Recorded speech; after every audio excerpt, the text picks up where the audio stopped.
Hola a todos, todas y todes. El día de hoy quiero compartirles la primera parte del primer capítulo de este texto, que es La creación del patriarcado de Gerda Lerner, edición Paidós.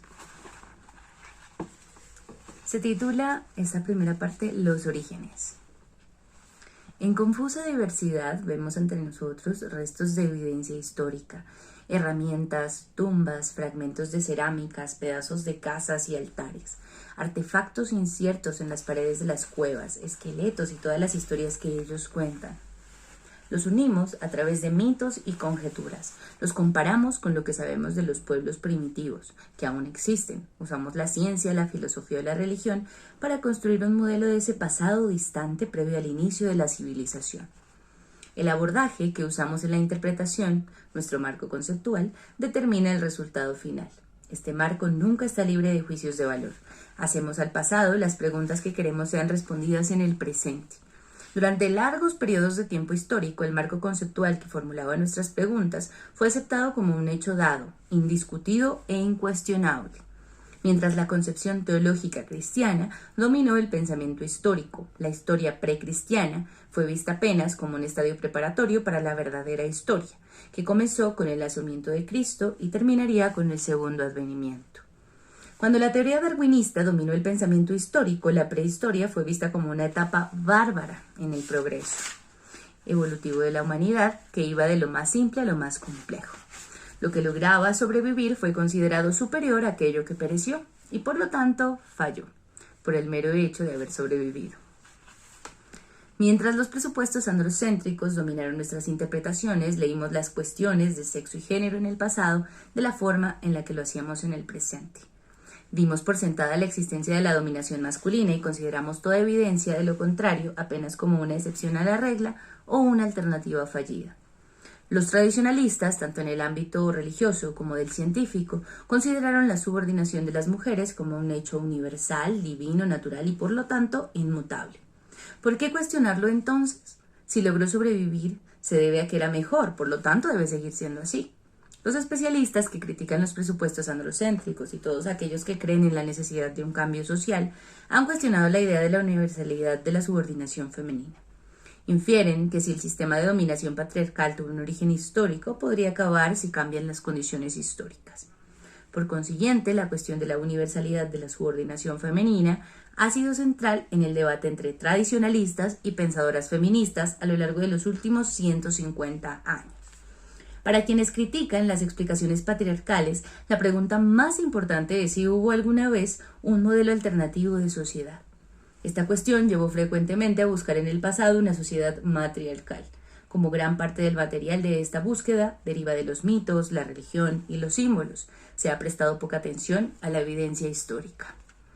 Para el historiador, la pregunta más significativa es cómo, cuándo y por qué apareció la subordinación femenina. Por eso, antes de emprender una discusión del desarrollo histórico del patriarcado, debemos revisar las principales posturas en el debate relacionadas con estas tres preguntas. La respuesta tradicionalista a la primera pregunta es, por supuesto, que la dominación masculina es universal y natural. El argumento puede darse en términos religiosos. La mujer está subordinada porque así la creó Dios. Los tradicionalistas aceptan el fenómeno de la asimetría sexual, la asignación de diferentes tareas y roles a hombres y mujeres que se ha observado en todas las sociedades humanas, conocidas como prueba de su postura y evidencia de su naturalidad. Puesto que por designio divino la mujer recibió funciones biológicas diferentes a las de los hombres, argumentan. También recibe tareas sociales diferentes.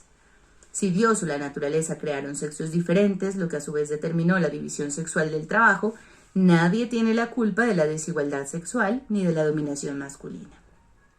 La explicación tradicionalista se centra en la capacidad reproductiva de la mujer y en la maternidad como el objetivo principal de su vida, lo que implícitamente define como desviadas a las mujeres que no son madres. La función materna de las mujeres es vista como una necesidad de la especie, puesto que las sociedades no habrían sobrevivido hasta la modernidad si un gran número de mujeres no hubiera dedicado la mayor parte de su vida adulta a tener y criar niños. Así, la división sexual del trabajo basada en las diferencias biológicas es vista como funcional y justa. Una explicación que deriva de la simetría sexual ubica las causas de la subordinación femenina de factores biológicos masculinos. La mayor fuerza física De los hombres, su habilidad para correr más rápido, levantar más peso y su mayor agresividad les permitió ser cazadores.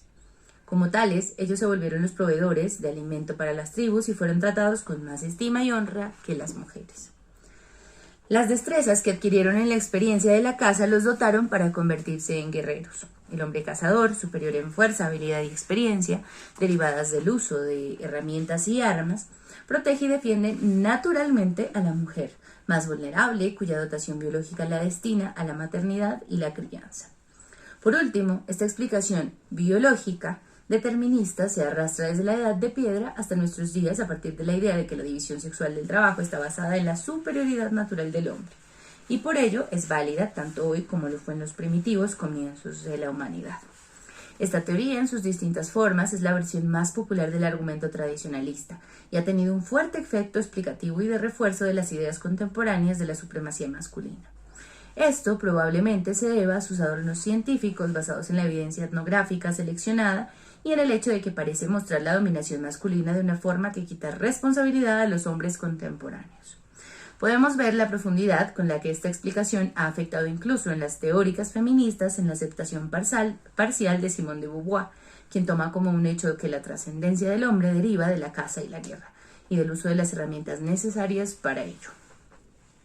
Lejos de la superioridad física masculina basada en dudosas atribuciones biológicas, la explicación del hombre cazador fue invalidada por la evidencia antropológica de las sociedades cazadoras-recolectoras. En la mayoría de estas, la caza de animales grandes era una actividad auxiliar, mientras que la principal forma de provisión de alimentos era la recolección y la pequeña caza que también hacían mujeres y niños. Además, como veremos más adelante, es precisamente en las comunidades cazadoras-recolectoras donde encontramos muchos ejemplos de complementariedad entre sexos y sociedades en las que las mujeres tienen un estatus relativamente alto, lo que contradice los supuestos de la escuela de pensamiento del hombre cazador. Las antropólogas feministas han denunciado recientemente muchas de estas generalizaciones que afirmaban de la dominación masculina, que ésta era casi universal en todas las sociedades conocidas, como afirmaciones patriarcales por parte de etnógrafos e investigadores de esas culturas. Cuando ellas revisaron los datos o hicieron su propio trabajo de campo, hallaron que la dominación masculina estaba lejos de ser universal. Encontraron sociedades en las que la simetría sexual no tenía connotaciones de dominación o subordinación, sino que las tareas llevadas a cabo por los dos sexos eran indispensables para la supervivencia del grupo, y que ambos eran considerados complementarios. Sus roles y estatus eran diferentes, pero equivalentes. Otra forma de invalidar las teorías del hombre cazador ha sido mostrar las contribuciones esenciales e innovadoras de las mujeres en la creación de la civilización con sus inventos de cestería o cerámica y su conocimiento y desarrollo de la horticultura. Elise Boulding, en particular, ha demostrado que el mito del hombre cazador y su perpetuación son creaciones socioculturales que sirven al interés de mantener la hegemonía y supremacía masculinas. La defensa tradicionalista de la superioridad masculina basada en la determinación biológica fue cambiando con el tiempo y se mostró notablemente adaptable y resistente. Cuando en el siglo XIX empezaron a perder fuerza los argumentos religiosos, esta explicación tradicionalista se volvió científica. Las teorías darwinistas reforzaron la creencia de que la supervivencia de las especies era más importante que el contento individual. También el evangelio social usó la idea darwinista de supervivencia del más apto para justificar la distribución desigual del bienestar y del privilegio en la sociedad estadounidense. Los científicos defensores del patriarcado justificaron que las mujeres fueran definidas por su rol maternal y excluidas de las oportunidades económicas y educativas como servicio a los intereses de la supervivencia de la especie. Debido a su constitución biológica y su función maternal, las mujeres fueron estimadas como inadecuadas para la educación superior y muchas actividades vocacionales. La menstruación, la menopausia e incluso el embarazo fueron considerados debilitantes, como enfermedades o estados anormales que las incapacitaban y las volvía inferiores. De igual forma, la psicología moderna vio como incuestionablemente naturales las diferencias entre los sexos y construyó una hembra psicológica que estaba tan biológicamente determinada como sus antepasados. Al observar ahistóricamente los roles sexuales, los psicólogos arribaron a conclusiones a partir de los datos observados que reformaron los roles del género predominantes. Las teorías de Sigmund Freud fortalecieron la explicación tradicionalista. El ser humano normal para Freud era hombre. Según su definición, la mujer era un ser humano desviado que carecía de pene, y su estructura psicológica estaba supuestamente centrada en el esfuerzo por compensar dicha deficiencia. Aunque muchos aspectos de la teoría freudiana podrían ser útiles en la construcción de una teoría feminista, fue el dictamen de Freud de que para las mujeres la anatomía es destino, lo que dio nueva vida y fuerza al argumento de la supremacía masculina. Las aplicaciones, usualmente vulgarizadas de la teoría freudiana, en la educación de los niños y en obras de divulgación popular, dieron nuevo prestigio al viejo argumento de que el rol principal de las mujeres era tener hijos y cuidarlos. La doctrina freudiana popularizada derivó en textos prescriptivos para educadores, trabajadores sociales y audiencias de los medios masivos de comunicación. Recientemente, la sociología de Edward O. Wilson reafirmó el punto de vista tradicionalista sobre el género con un argumento en el que aplica ideas darwinistas de selección natural al comportamiento humano. Wilson y sus seguidores sostienen que las conductas humanas, que son adaptativas para la supervivencia del grupo, están codificadas en los genes e incluyen estas conductas características tan complejas como el altruismo, la lealtad y la conducta maternal. No solo afirman que los grupos humanos que tienen una división sexual del trabajo en el que las mujeres crían y cuidan a los niños poseen una ventaja evolutiva, sino que sostienen que tal comportamiento de alguna manera pasa a formar parte de nuestra herencia genética. En tanto, las proporciones psicológicas y físicas para esta organización social están desarrolladas selectivamente y seleccionadas genéticamente. El rol de la maternidad no está apenas asignado por la sociedad, sino que se adecua a las necesidades físicas y psicológicas de la mujer. Una vez más, el determinismo biológico se vuelve prescriptivo. De hecho, se transforma en una defensa política del statu quo en el lenguaje científico.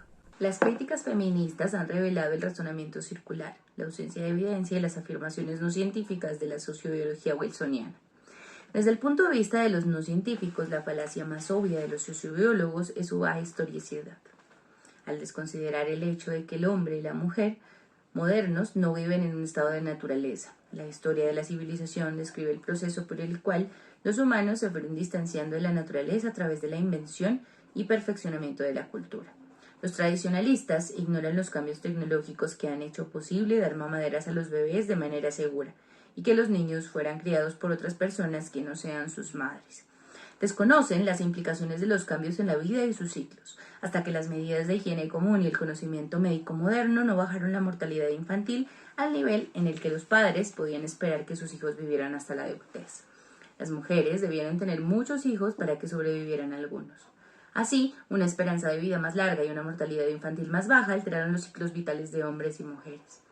Estos avances estaban conectados con la industrialización y tuvieron lugar en la civilización occidental hacia finales del siglo XIX. Primero para los blancos y luego para los pobres y las minorías, debido a una distribución desigual de la salud y de los servicios sociales. Mientras que hasta 1870 la crianza y el matrimonio eran coterminales, es decir, uno o dos padres podían morir antes de que el hijo más chico llegara a la adultez, en la sociedad estadounidense actual las parejas pueden vivir juntos 12 años luego de que su hijo menor haya alcanzado la adultez y las mujeres pueden esperar a sobrevivir a sus maridos unos 7 años. Sin embargo, los tradicionalistas pretenden que las mujeres sigan cumpliendo los mismos papeles y ocupaciones que eran funcionales y esenciales para la especie en el neolítico. Aceptan los cambios culturales por los cuales los hombres se han liberado de las necesidades biológicas, ya que el reemplazo del esfuerzo físico por el trabajo de las máquinas es considerado un progreso. Solo las mujeres, desde su punto de vista, están confinadas para siempre al servicio de la especie debido a su biología. Afirmar que de todas las actividades humanas únicamente la maternidad femenina es inalterable y eterna es rebajar a la mitad de la humanidad a un estado inferior de existencia, a un estado de naturaleza más que de cultura. Las capacidades que pudieron haber ayudado a la supervivencia humana en el Neolítico ya no son necesarias. Más allá de si cualidades como la agresividad o la crianza son genética o culturalmente transmitidas, es obvio que la agresividad de los hombres, que pudo haber sido muy funcional en la Edad de Piedra, amenaza la supervivencia humana en la era nuclear. En un momento en el que la superpoblación y el agotamiento de los recursos naturales representan un peligro real a la supervivencia humana, restringir las capacidades reproductivas de las mujeres puede ser más adaptativo que propiciarlas. Es más, en oposición a cualquier argumento basado en el determinismo biológico, las feministas cuestionan las ideas androcéntricas ocultas en las ciencias que estudian a los seres humanos. Han denunciado que en la biología, la antropología, la zoología y la psicología, estas conceptualizaciones han llevado a una lectura distorsionante de la evidencia científica. Así, por ejemplo, se le da significado antropomórfico al comportamiento animal y a los chimpancés machos se los vuelve patriarcas. Muchas feministas han argumentado que el número limitado de diferencias biológicas entre los sexos ha sido ampliamente exagerado por las interpretaciones culturales y que el valor puesto en las diferencias sexuales es en sí mismo un constructo cultural. Los atributos sexuales son un hecho biológico, pero el género es producto de procesos históricos. El hecho de que las mujeres tengan hijos se debe al sexo, que las mujeres críen niños se debe al género, a una construcción cultural. El género ha sido el principal responsable de fijar el lugar de las mujeres en la sociedad. Repasemos ahora brevemente las teorías que niegan la universalidad de la subordinación femenina y que postulan un estadio anterior de dominación femenina o matriarcado o de igualdad entre hombres y mujeres. Las principales explicaciones son las económico-marxista y la maternalista. Los análisis marxistas han influido mucho en la determinación de las preguntas elaboradas por las académicas feministas. La obra de referencia es El origen de la familia, la propiedad privada y el Estado de Friedrich Engels, que describe la derrota histórica del sexo femenino, como derivada del desarrollo de la propiedad privada. Engels, que basó sus realizaciones en el trabajo de etnógrafos y teóricos del siglo XIX, tales como Johann Bachofen y Lewis Morgan, postuló que antes de la formación de la propiedad privada existieron sociedades comunistas sin clases, que pudieron haber sido matriarcales o no, pero que eran igualitarias. Engels habló de una primitiva división del trabajo entre los sexos. El hombre lucha en las guerras, va a cazar y a pescar, procura alimentos y las herramientas necesarias para hacerlo. La mujer cuida la casa y prepara los alimentos, confecciona la ropa, cocina, teje y cose. Cada uno es el amo en su esfera. El hombre en la selva, la mujer en la casa. Cada cual posee los instrumentos que hace y utiliza. Lo que se haga o utilice en común es de propiedad comunal. La casa, el jardín, la barca. Curiosamente, esta descripción que hace Engels de la primitiva división sexual del trabajo parece la de la dinámica de una familia campesina europea, pero en la prehistoria. La información etnográfica en la que se basó ha sido refutada. En la mayoría de las sociedades primitivas del pasado y en todas las sociedades cazadoras-recolectoras que aún existen, las mujeres aportan el promedio del 60% o más de los alimentos. A menudo tienen que alejarse de sus casas llevando con ellas a sus bebés y niños pequeños. Por otro lado, es erróneo pensar que existe una fórmula y un modelo de la división sexual del trabajo. Las tareas hechas por hombres y mujeres han sido y son muy diferentes según la cultura, sobre todo dependiendo del entorno ecológico en el que viven. Engels planteó que en las sociedades tribales el desarrollo de la domesticación animal llevó al comercio y a la propiedad de los rebaños en manos de los jefes de familia, presumiblemente hombres, pero no pudo explicar cómo sucedió esto. Los hombres se apropiaron de los excedentes de la ganadería que se volvió propiedad privada. Luego buscaron la forma de mantenerla para sí y sus herederos, y lo hicieron a través de la institucionalización de la familia monógama, para asegurarse la legitimidad de su descendencia y garantizar su propiedad. Controlaron la sexualidad femenina mediante la exigencia de una castidad premarital y el establecimiento del doble estándar sexual dentro del matrimonio. Engels subrayó la relación entre la caída de las relaciones de parentesco basadas en la propiedad comunal y la emergencia de la familia nuclear como unidad económica. Con el desarrollo del Estado, la familia monógama se convirtió en la familia patriarcal, en la que el trabajo de la esposa se volvió un servicio privado. La esposa se convirtió en la principal sirvienta, excluida de cualquier participación en la producción social. Engels concluye: la abolición del derecho materno fue la histórica derrota del sexo femenino. El hombre tomó también el mando en el hogar. La mujer fue rebajada y reducida a la servidumbre. Pasó a ser la esclava de su lujuria y un mero instrumento para la producción de hijos.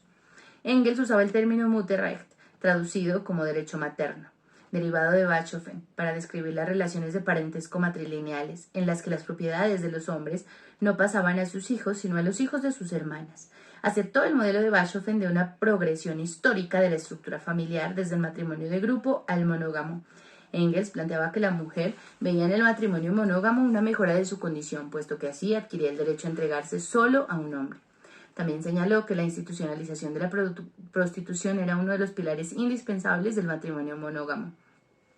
Estas conjeturas de Engels sobre la sexualidad femenina fueron criticadas como reflejo de sus propios valores sexistas, victorianos, en tanto asumía que los estándares de decoro de las mujeres del siglo XIX podían explicar los actos y las actitudes de las mujeres en los albores de la civilización. Con todo, Engels contribuyó de muchas maneras a nuestra comprensión de la posición de las mujeres en la sociedad y en la historia. Por un lado, señaló la conexión entre la posición de las mujeres en la sociedad y los cambios estructurales en las relaciones de parentesco y en la división del trabajo. Y por otro, mostró el vínculo entre el establecimiento de la propiedad privada, el matrimonio monógamo y la prostitución. Se subrayó la conexión entre el dominio económico y político de los hombres y su control sobre la sexualidad femenina. E historizó el evento al situar la histórica derrota del sexo femenino en el periodo de formación de los estados arcaicos basados en el dominio de las élites propietarias. Aunque no logró probar ninguna de estas proposiciones, definió las principales cuestiones teóricas de los siguientes 100 años. También circunscribió la discusión de la pregunta sobre la dominación femenina a una convincente explicación que tenía una única causa y a un único acontecimiento que para él se asemejaba a una derrota revolucionaria.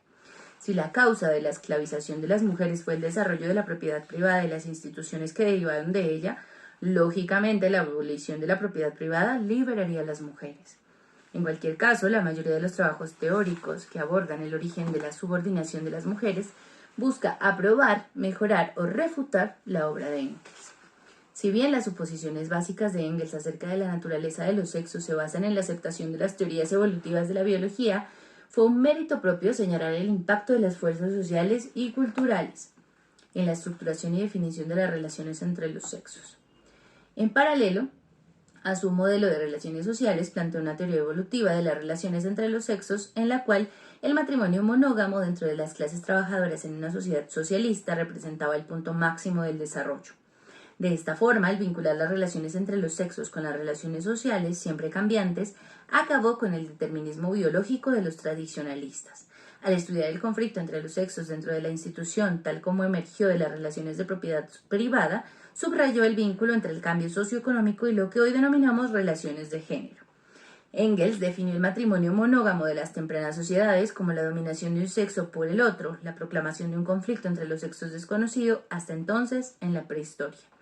Y continúa de forma significativa. El primer antagonismo de clases que aparece en la historia coincide con el desarrollo del antagonismo entre el hombre y la mujer en el matrimonio monógamo, y la primera opresión de clase con la del sexo femenino por el masculino. Estas declaraciones ofrecían caminos prometedores para la elaboración teórica sobre lo que les hablaré más adelante. Sin embargo, su descripción de la relación entre los sexos como antagonismo de clase llevó a un callejón sin salida que por mucho tiempo impidió comprender las diferencias entre las relaciones de clase y las relaciones entre los sexos. Esto se vio agravado por la insistencia de los marxistas en subordinar las cuestiones referidas a las relaciones entre los sexos, a las relaciones entre las clases, y expresarlas no solo teóricamente, sino también en la política, allí donde tuvieran el poder para hacerlo. Solo recientemente los nuevos estudios feministas han comenzado a forjar las herramientas teóricas con las cuales corregir estos errores. El antropólogo estructuralista Claude Lévi-Strauss también da una explicación teórica en la cual subordinación de la mujer es clave en la formación de la cultura. Pero a diferencia de Engels, postula que los hombres construyeron la cultura con un solo ladrillo.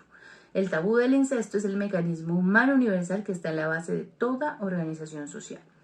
La prohibición del incesto no es tanto una ley que prohíbe el matrimonio con la madre, la hermana o la hija, sino una ley que obliga a entregar a la madre, la hermana o la hija a otros. Es la ley suprema del regalo.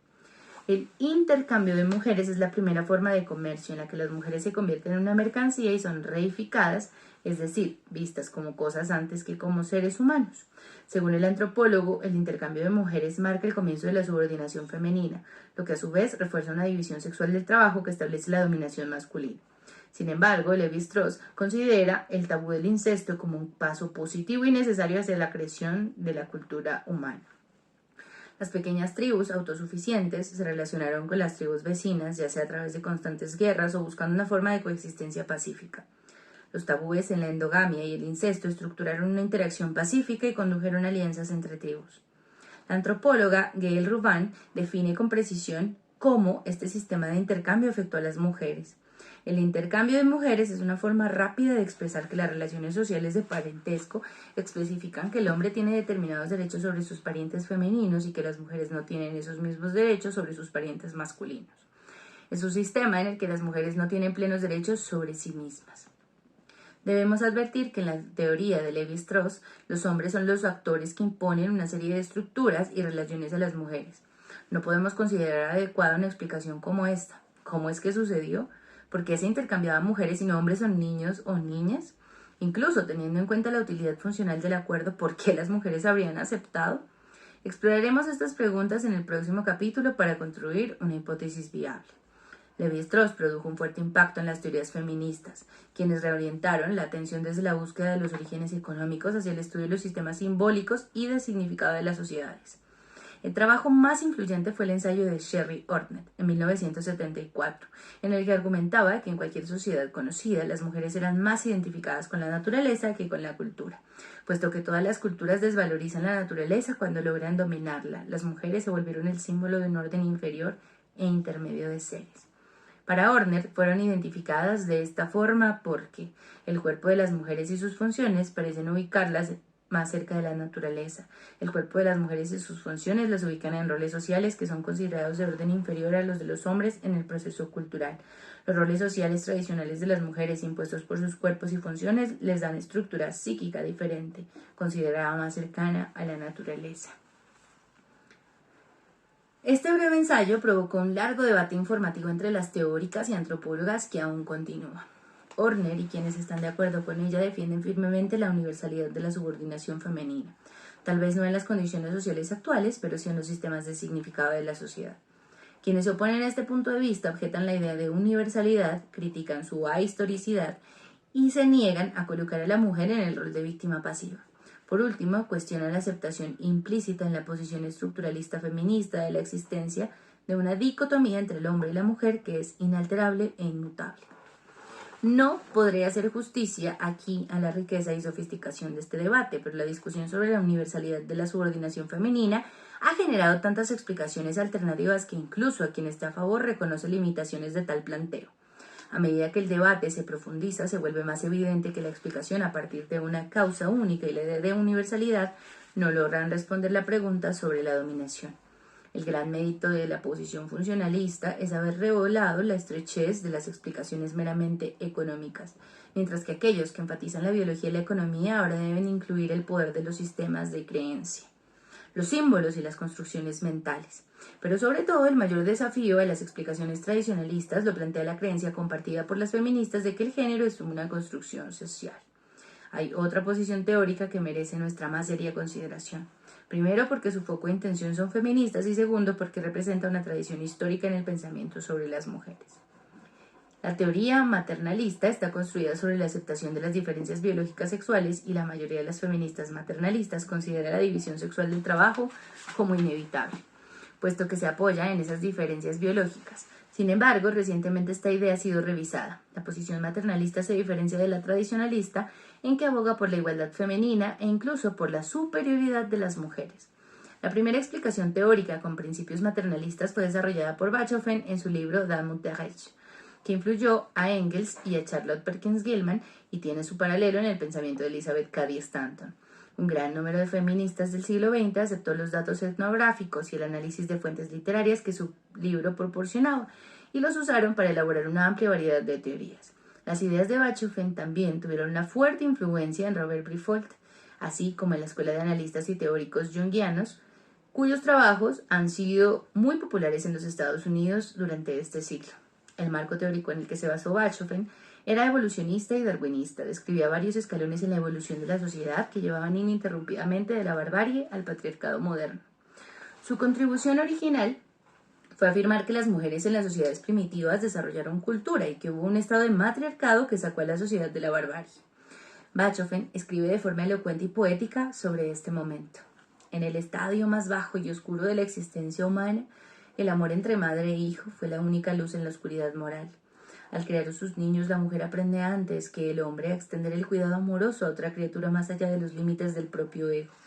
En este estadio, la mujer es el repositorio de toda la cultura, de toda la benevolencia, de toda la devoción, de todas las cuestiones de los vivos y de todo el duelo de los muertos. A pesar de la alta valoración del rol de las mujeres en el sombrío pasado, Bachofen consideraba que la emergencia del patriarcado en la civilización occidental había sido un triunfo del pensamiento y organización religiosos y políticos superiores que él contrastaba negativamente con el desarrollo histórico en Asia y África. De todos modos, tal como lo hicieron sus seguidores, abogaba por la incorporación del principio femenino de cuidado y altruismo en la sociedad moderna. El feminismo estadounidense del siglo XIX desarrolló una teoría maternalista basada no tanto en Bachofen como en su propia redefinición de la doctrina patriarcal de la mujer como una esfera separada. Con todo, su pensamiento guarda cierta cercanía con las ideas de las características innatas y positivas de lo femenino, según Bachofen. Tanto en Estados Unidos como en Europa, las feministas del siglo XIX consideraban a las mujeres más altruistas que los hombres debido a sus instintos y prácticas maternos, y más virtuosas a causa de su supuesta tendencia a ser el sexo débil. Creían que estas características, que a diferencia de Bachofen afirmaban que provenían del histórico rol de las mujeres como cuidadoras, daban a las mujeres una misión especial: rescatar a la sociedad de la destrucción, la competencia y violencia de los hombres, cuya dominación no era cuestionada. Por ejemplo, Elizabeth Cady Stanton desarrolló un argumento que unía la filosofía de los derechos naturales y el nacionalismo estadounidense con el maternalismo. Stanton escribió en una época en la que las ideas tradicionalistas sobre género estaban siendo redefinidas en la joven república norteamericana. En los tiempos coloniales, al igual que en la Europa del siglo XVIII, las mujeres eran consideradas como subordinadas y dependientes de sus parientes hombres, aun cuando fueran compañeras en la vida económica, especialmente en la colonia y en las regiones de frontera. Se les negó el acceso a la educación, al poder y a participar en la vida pública. Ahora bien, como los hombres crearon una nueva nación, se les asignó el nuevo rol de madre de la república, por lo cual serían responsables por la crianza de los ciudadanos, hombres que liderarían la sociedad. Las mujeres republicanas podían ser ahora soberanas en la esfera doméstica, mientras que los hombres dominaban la esfera pública, incluida la vida económica. Esos ámbitos separados por sexo, tal como eran definidos en el culto a la verdadera mujer, se volvieron la ideología prevaleciente. Mientras los hombres institucionalizaron su dominio en la economía, la educación y la política, las mujeres tuvieron que ceñirse a su estatus subordinado a través de una ideología que daba a su función maternal un significado más importante. En las primeras décadas del siglo XIX, las mujeres estadounidenses mismas se redefinieron tanto en pensamientos como en la práctica, la posición que tendrían en la sociedad. Aunque las primeras feministas aceptaron la existencia de esferas separadas, transformaron el significado de este concepto al defender el derecho y la obligación de participar en la esfera pública debido a la superioridad de sus valores y de su fuerza debido a su rol de madre. Stanton convirtió la doctrina de la esfera separada en un argumento feminista al decir que las mujeres tenían el derecho a la igualdad porque eran ciudadanas y como tales disfrutaban de los mismos derechos naturales que los hombres, y porque al ser madres tenían mejores herramientas que ellos para mejorar la sociedad. Un argumento maternalista feminista similar fue el que enarboló la ideología del movimiento sufragista y aquellas reformistas que argumentaban, junto con Jane Addams, que el trabajo de las mujeres se extendía sin problemas al cuidado de la casa municipal. Curiosamente, las feministas maternalistas modernas han racionalizado de la misma forma y basaron su argumento en fuentes psicológicas y la experiencia histórica de las mujeres como foráneas al poder político. Dorothy Bernstein, Mary O'Brien y Adrienne Rich son las últimas de una larga cadena de materialistas. Debido a que las maternalistas del siglo XIX aceptaban como determinantes las diferencias biológicas entre los sexos, no estaban tan interesadas en la pregunta por el origen como sí lo estuvieron sus seguidoras del siglo XX. Pero desde el principio, con Bachofen, la corriente maternalista evolutiva llevó implícita la negación de la universalidad de la subordinación femenina. Afirmaban que había habido un modelo alternativo de organización social previo al patriarcado y por ello fue central la búsqueda del matriarcado. Si se encontrara evidencia de tal búsqueda, la existencia de sociedades matriarcales en cualquier tiempo o lugar, entonces las reivindicaciones femeninas de igualdad y espacio en el poder adquirirían más prestigio y reconocimiento. Hasta hace poco las evidencias se encontraban y eran una combinación de arqueología, mito, religión y artefactos de dudosos significados unidos por medios de distintas especulaciones. Fue central en este argumento el hallazgo de figuras de la diosa madre en muchas religiones ancestrales, a partir de las cuales las maternalistas afirmaban la existencia y realidad del poder femenino en el pasado.